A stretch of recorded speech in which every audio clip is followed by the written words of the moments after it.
Beautiful. Guys, welcome to another episode of the StrongFit Podcast. We have Julien and myself here. Richard is Sevis, and we're about to talk about osteocalcin. Yeah. Calcin. I hope calcin. We'll figure it out. Somebody will. French accent, don't quote me. The YouTubers will come in and start saying sure the they proper will. Pronunciations. That is not how you use the French accent. Yeah. So this came out of nowhere, but not out of nowhere. Yeah.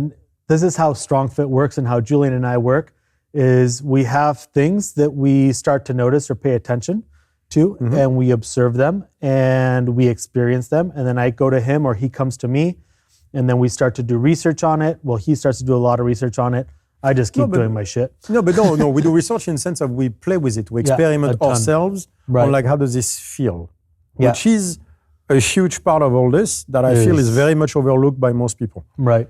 And so basically, we started kickboxing and I was doing impact to doing punching and I got some impact on my forearm and I was like, oh, it sent me into pure panic attack. Like, do you want to explain how many surgeries you had on that forearm? Yeah, so I've had 1, 2, 3, 4, 5 surgeries.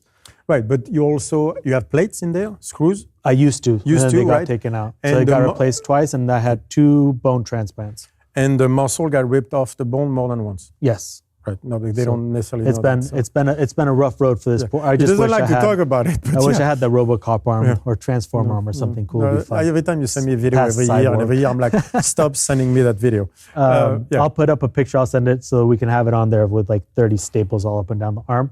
It's nothing compared to his hip, by the way, just so you know. Yeah, but so basically, it was a super interesting idea because I work a lot with my assessments and clients of getting over traumas, and traumas don't necessarily just mean it's how you experience the body going through some stress, right? Outside stress. And we were doing rope pulls and farmers carries, and it would cost me a lot of stress. And then there was a point where I was able to do, as we talked about it in the last podcast, I was able to switch my emotion towards that, the farmer carry especially. Yeah. And I was able to pick it up and walk with it. And I felt on top of the world, like heart rate went down, like everything just felt in line and I was on top of the world. And so then. But before that, there was a few times where the farmers like put you in a bad place. Yeah, very and bad even the place. rope pulls, I remember that one time. Yeah. Close to panic attack. Yeah, panic attack when, it was like, I'm done. And I could tell from your face, like you start, and then you said that you feel everything from your finger all the way to your elbow. Yeah, you felt everything. It's trippy. Like I always forget to mention, but like I basically broke my whole, what are these, the cartals? Body? Yeah, the whole body broke. But like my whole hand was absolutely fractured. Like if you look at the size of my pinkies, like the pinky, like the whole thing was just destroyed. But I could start feeling in the rope pulls, the farmer carries, I could feel the fracture location. Like I could feel where the break was in a very, it's an experience, right? It's like I don't even know how to explain it. Like, it's like a good whiskey. It's like a like. No, but you said that for your arm. Yeah. I remember when you looked at me, you said that you felt every fracture all the way down. And so it caused massive attacks. So we got past that. Yep.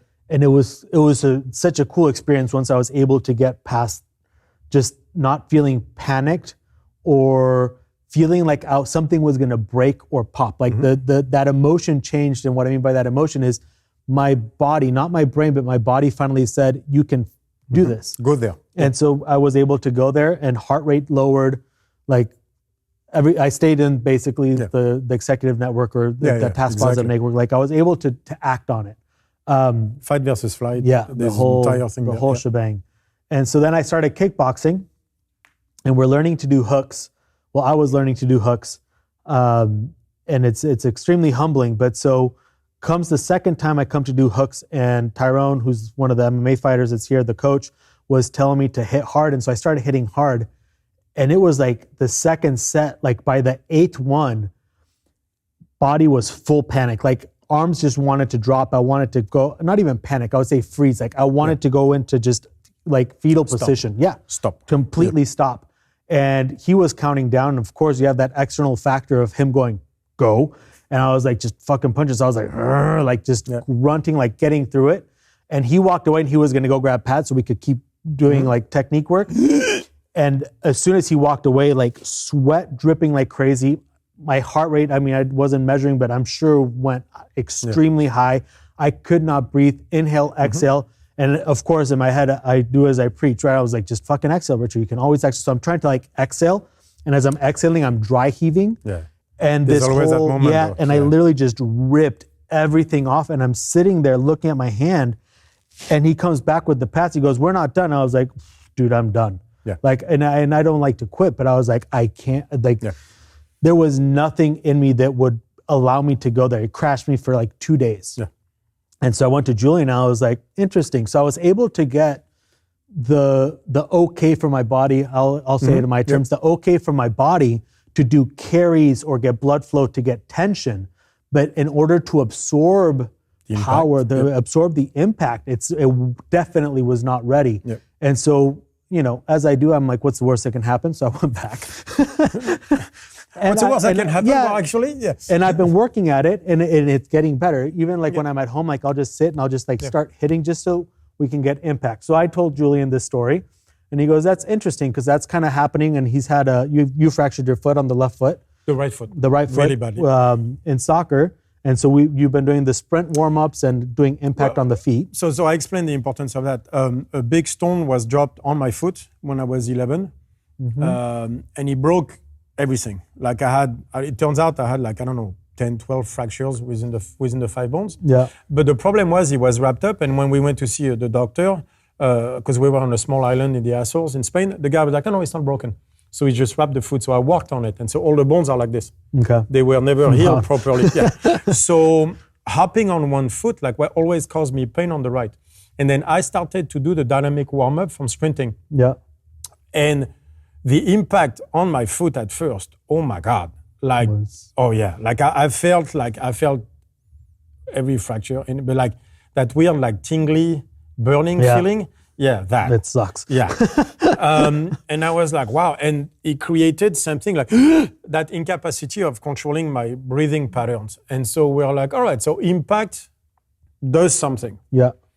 And I think, and the cool part was that we found a gap within our own training that we've been going through the last couple of years. So long, exactly. I mean, we stopped doing impact. And so yesterday I think it was, yesterday was Sunday. Yeah. Right? Yeah. I get a message from you, and you said that you've been looking into the osteocalcin, and you found some really cool things. Talked about it in a podcast that we've done already, because I looked at this for a while. So a lot of my work is on the sympathetic nervous system, because I feel it's very much underrated. But I've been doing kickboxing again, but also grappling, and I started the sprint training. And that comes out an idea, or I wanted to incorporate rotation, obviously training, but also impact training. Right. And I was like, all right, so how am I going to do that? So I looked at 4 ways to get impact training to me. So first is kickboxing, obviously, from the hitting. Then the grappling, because the pressure on the bone is there. Yeah. Sprinting is so hard on the feet. The impact on the bone is ridiculous there. Yeah. And then the carries, obviously. Because and I was like, well, that's interesting, because if you look at kicking, grappling, and sprinting, it's 3 basic skills that any human should have. So I'm like, all right, so how about I create I'm going to experiment on this as a new template in a way where I'll do 1 day kickboxing, happens to be 2 days, but 1 day grappling, 1 day sprinting. Right. And then I do the rest, and then we see how my body responds. Yeah. So I've been doing that for over a month now, 2 months. And suddenly, everything starts to feel better. Hormonally goes up. Testosterone is definitely up. I can see it from specific reactions. My energy level is way up. I'm starting to get leaner, even though I'm still 105 kilos. There's been changes physiologically that happened to a level I was like, ooh, okay. So, and then as usual, so all right, let's go a little bit deeper. So I go a little bit deeper, to always relating to the impact. And then I go back at osteocalcin because I looked at it before. But now I look at it from a very specific perspective. And the rabbit hole just went full blast. And so, first of all, what is osteocalcin? Osteocalcin is a peptide hormone released by the bones. Okay. So the bone is made of a bunch of stuff. One of them is called osteoblast, and then the glutamate arrives. Anyway, it produces that hormone, osteocalcin. Why is it important? Because it seems that osteocalcin is the hormone of the sympathetic nervous system. Okay. Most people think that it's adrenaline, cortisol, what is called corticoids. Yeah. So glucocorticoids come from glucose, cortex and steroids. So it's a steroid hormone. And then they all has control of the glucose mechanism to our glycolysis and everything. The problem, so that seems to be a stress hormone. So stress hormone means acute stress response. Right. So the way the sympathetic obviously reacts to stress. Right. The problem is if you take, those are produced in the adrenal glands. You take the adrenal glands away, mice and humans have perfectly valid stress response. Okay. So therefore it doesn't come from there. Right. That would seem logical. Yeah. Second problem, the glucocorticoids can take up to hours to affect the body. Stress response has to be within a second. So people started to look, going like, it can't be a steroid. It would have to be a peptide hormone. Because there's an endocrine organ, that creates an action. Right. Is two things. It's either through steroids or peptide hormones. So it was like, all right, so let's look at a peptide hormone. And they went toward the bone. So why the bone? Because if you look at evolution, it seems that the bone is involved into way more than just sustaining us. Just being the framework. Yeah, just the framework. You see, it can help with hearing, like the little bones in the ear. So it's been used on a number of stuff, evolutionarily speaking, to help us fight better. So they start to also wonder if the bone was not also a feedback mechanism with the brain. Okay. And so they went at that peptide hormone called osteocalcin.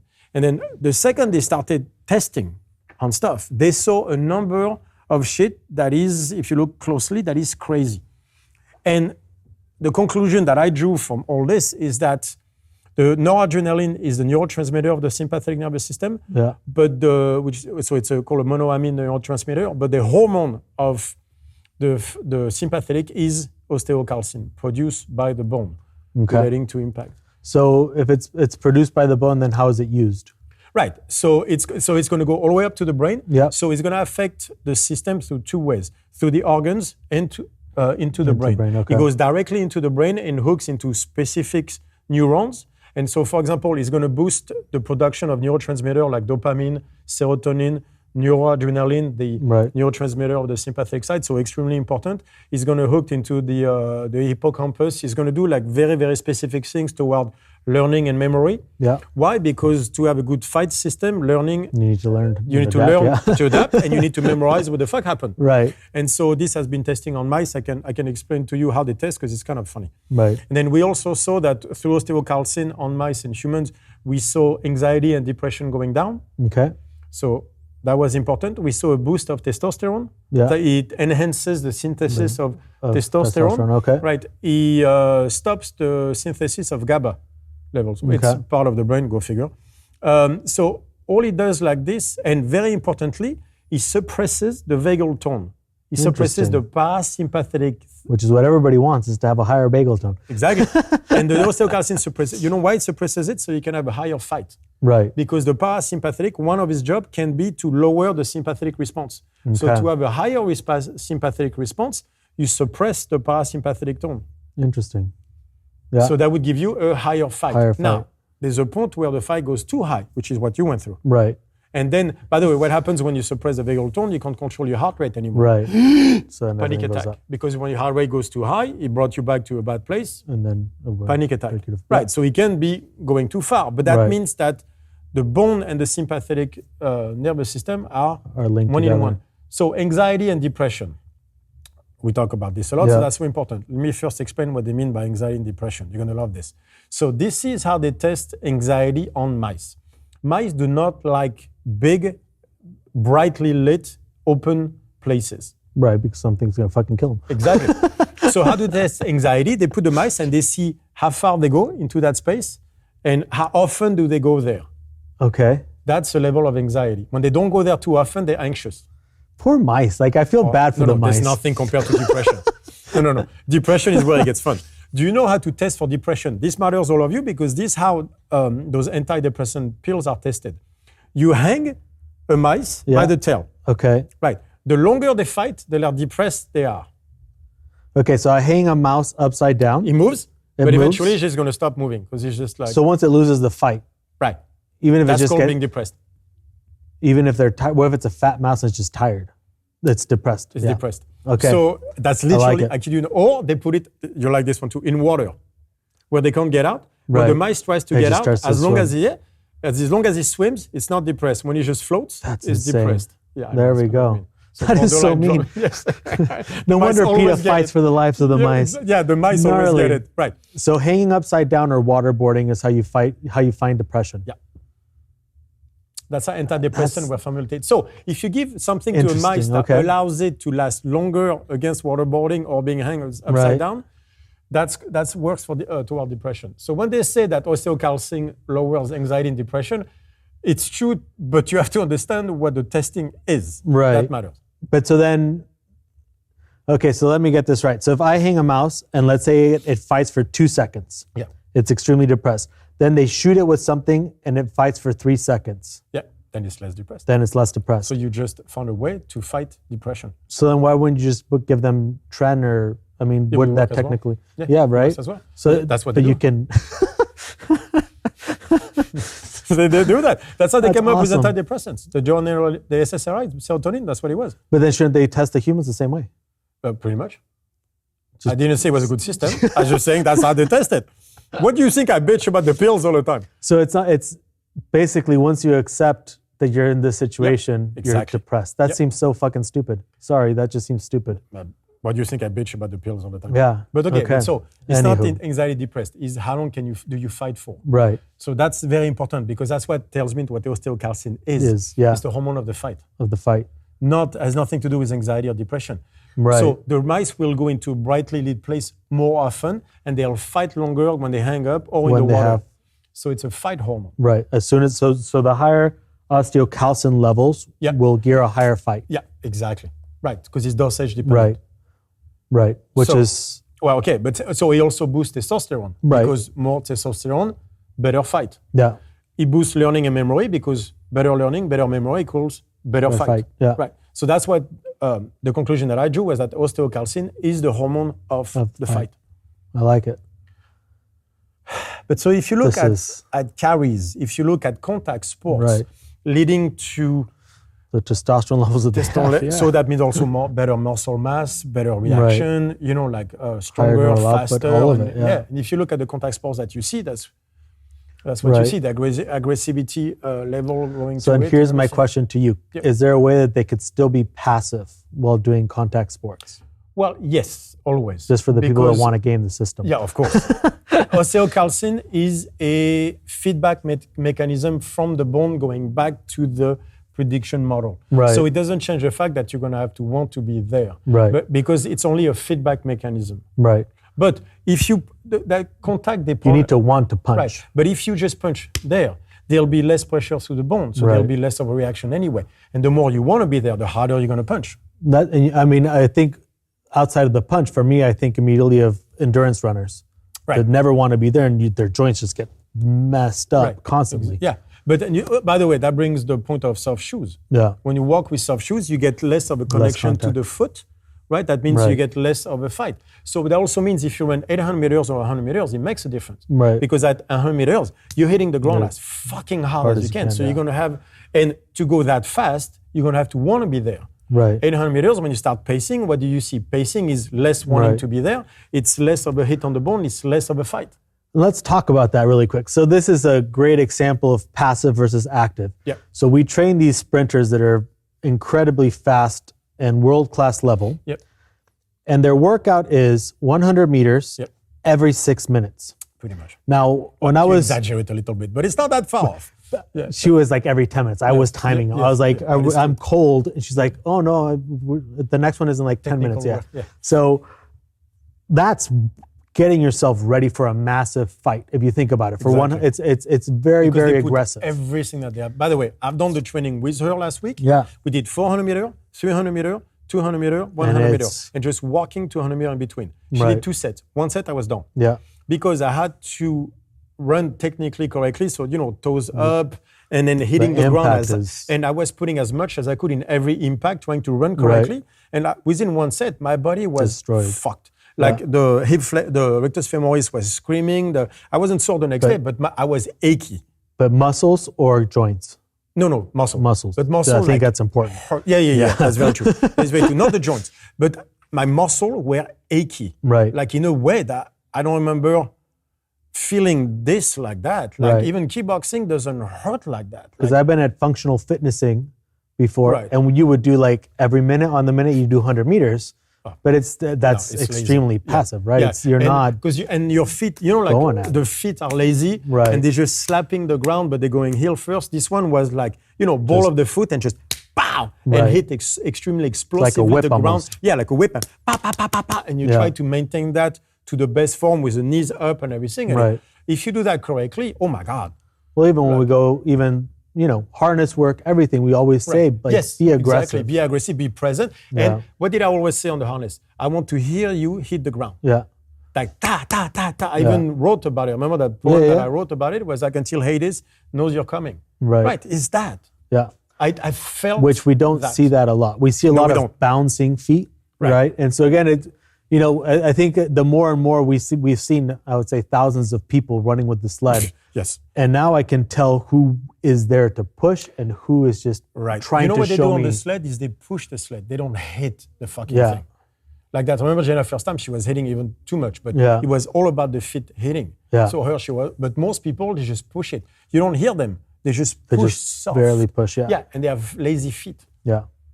So I like it. So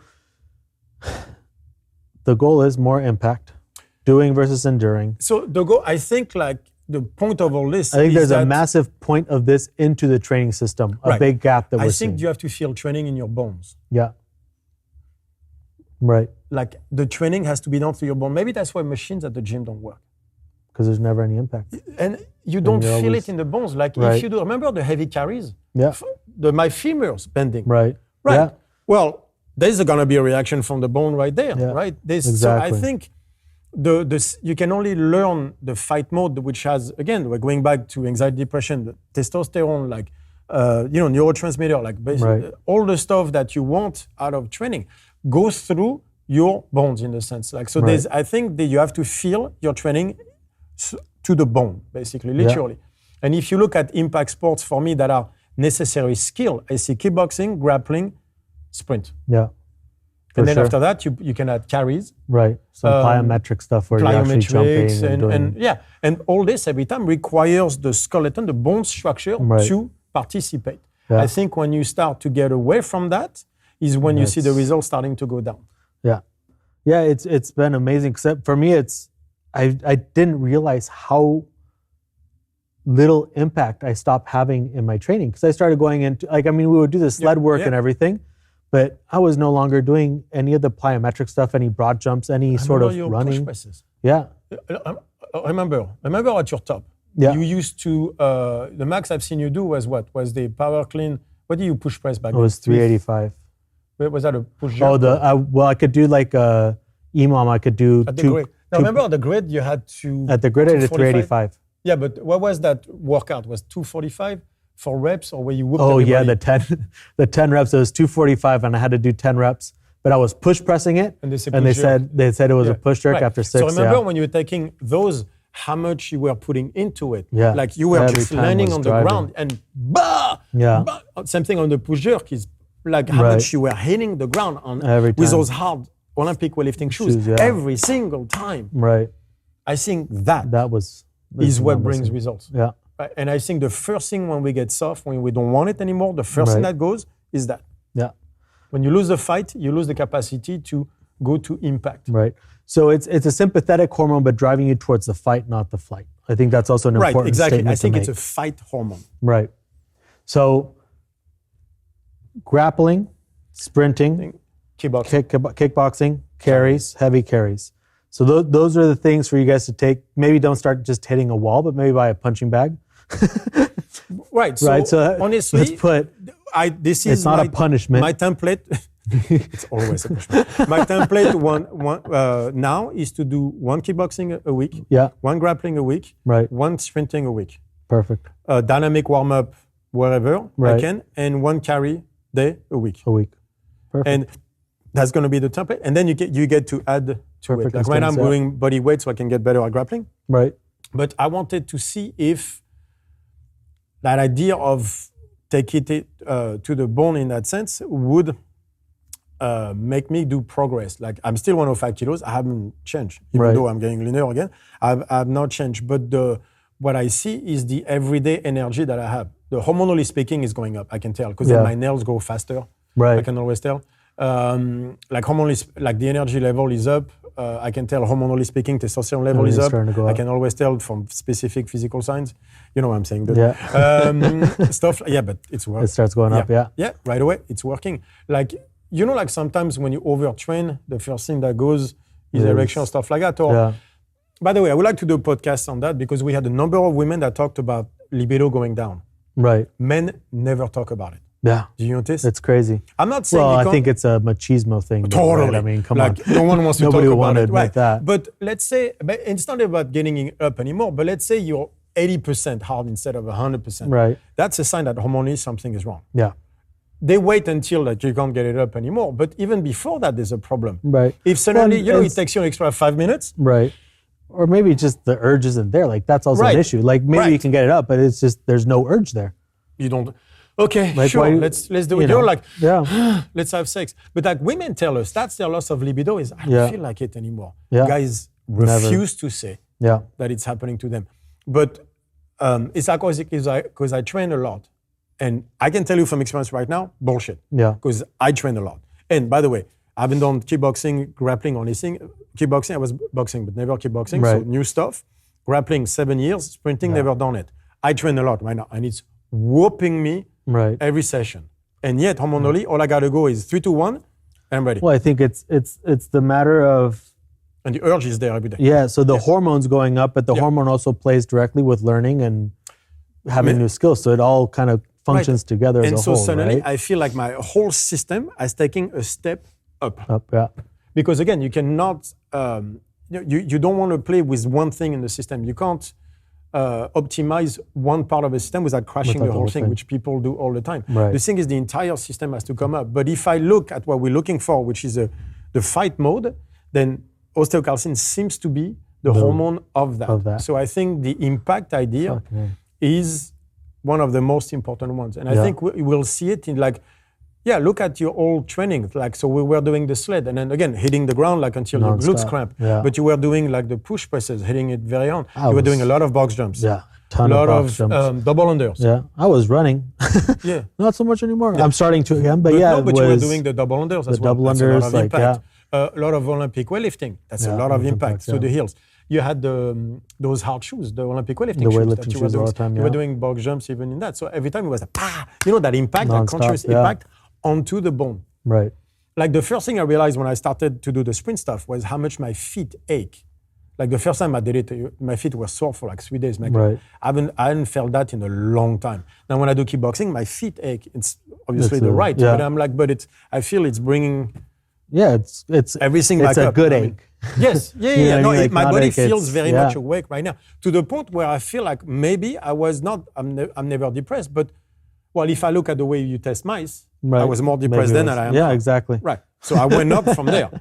By the way, very interestingly fast, we see osteocalcin raising on people doing public speaking.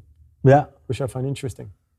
Because I remember the first time, panic attack, but now that you kind of like it, then it's almost a fight. Like, yeah, that's interesting because that could explain stuff with like, but so then if that fight's not as high, then that explains like the panic attacks or the anxiety leading up to that stuff, right? So again, it goes back to the same exact principles. There's always the poison is in the dosage, always, which means that you get too much of a fight, you get to panic attack, and then you start to But I mean, when you look at the extremes of like Avicii or I always love those documentaries just because you get to see such an extreme point of life. Yeah. And he would love doing the shows, but he would get massive, massive panic attacks from it that lead towards depression, let's go back to osteocalcin for a second. He brings the vagal tone down. Yeah. He suppresses the parasympathetic. What does that mean? That suppresses recovery. Right. So if you're always on the sympathetic, you never recover. That means also once you suppress the more you suppress the parasympathetic tone, the higher the sympathetic goes. Right. And so at some point you're going to give yourself a panic attack. Right. Because you have taken out the defense mechanism against a panic attack out by going there. By going there, So the fight mode is great, but like everything else, it has to be balanced. Right. Right. So I talk about sympathetic because most people are not going there enough. Right. But that doesn't mean that's everybody. Yeah, when you have the high performers and those extremes, right. they need so now you start to talk to high performers, you're like, all right, vagal tone first. Disney December. All right, let's go to Disney December. That explains also why you have to go soft on the run on Disney December. It has to be like a low impact. If you go high impact, then we back the other way. Yeah. And here goes the heart rate and all that stuff. That will explain also why suddenly the heart rate on the sled goes from here to all the way up because then we start hitting and then vagal tone goes down and now you go through the roof. Yeah. So then that gives us a new way to bring the fight up. Now we can look at the feet and then we can train it. Yeah, that exactly. Means dynamic warm-up, sprint stuff, we lead directly to the sled to bring the fight higher. The fight super so high. then we can work the feet and the hands in that sense. Right. So push up back on the knuckles, who knew? Yeah, exactly. And then, but we're going to train the feet. Impact on the feet, done correctly, but dynamic warm-up, sprinting, all that stuff. Yeah. So in the new template that I'm doing for myself that I'll post, that'll be on Julien's Corner, I'll post it. It'll be 1 kickboxing, 1 grappling, 1 sprint session, and then the rest is work here. Yeah. But same thing, we're going to put the impact back in. Yeah, but directly onto the feet. Me walking barefoot all the time. Right. That means you go. It's a ton. Yeah. So you feel it on the bone. Right. Yeah, it'll be that. So I'll do like all the stuff barefoot back in the gym, and then the burpees, the box jump, but on barefoot. Right. So that you get a greater impact everywhere. Every time. To train the feet. Yeah. I like it. Yeah, me too. So that's the podcast, I think. Right, and then I'll go more precisely into all this on Julien's Corner, and then I'll list all the studies if you ever are interested into the pure technical aspect of it. But that gives us something to play with. Absolutely. I'm excited. Yeah, me too. That was a cool, not discovery, but slight discovery into connecting the dots, I would say. Right, because then it makes you go harder into it. Like we know where to go with it. It was like, let me just feel the bones. They give you constraints. Right? The key is to have more better and more precise constraints as we move forward. Yeah. That gives us a way to be more precise in our constraints. Right. Beautiful. Cool. I like it. Awesome, guys. So we'll see you guys in the next episode. Have a good one. Am I supposed to say the StrongFit 1, Rare Barracuda, Alex Bowder, doing this, doing that. Press here, subscribe over here. Like and subscribe. Bye, guys. Have a good one, guys. If you want to support the podcast, head on over to podcast.strongfit.com. There you could donate or join the YouTube channel. Also, go to strongfit.com. There you're going to find our online courses, education, and all of our seminar dates should be there as well. Head on over to strongfitlibrary.com to keep up to date on everything Julien's been working on. And follow StrongFit1 on Instagram and Tyler F. and Stone.